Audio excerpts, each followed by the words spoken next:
الحمد لله الذي هدى وسلام على عباده الذين اصطفى خصوصا على سيد الرسل وخاتم الأنبياء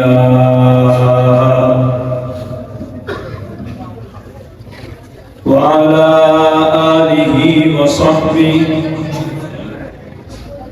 الذين هم نجوم الهدى. أما بعد فأعوذ بالله من الشيطان الرجيم.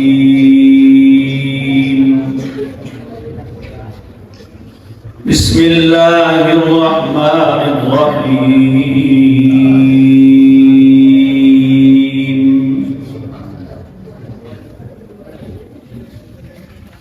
فإنه لتنزيل رب العالمين نزل به الروح الأمين على قلبك لتكون من المنذرين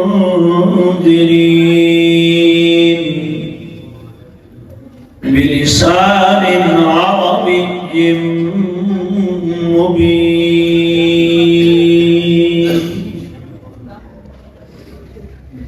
وقال النبي صلى الله تعالى عليه وسلم: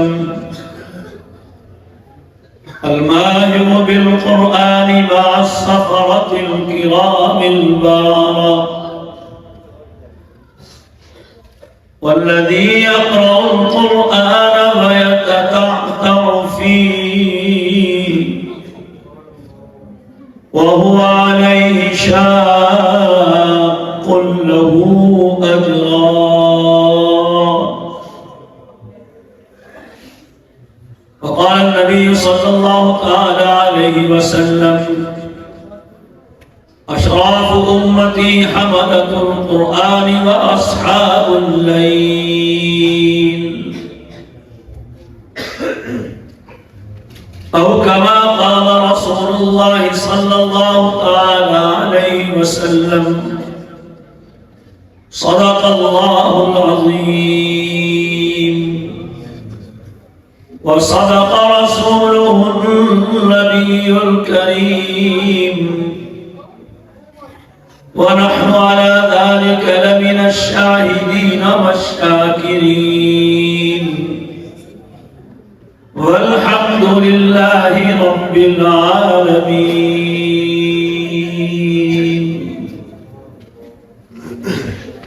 ما إن مدحت محمدا بمقالتي، ولكن مدحت مقالتي بمحمد. يا رب صل وسلم دائما أبدا على حبيبك خير الخلق كلهم. هو الحبيب الذي ترجى شفاعته بكل هول من الأهوال مقتحم.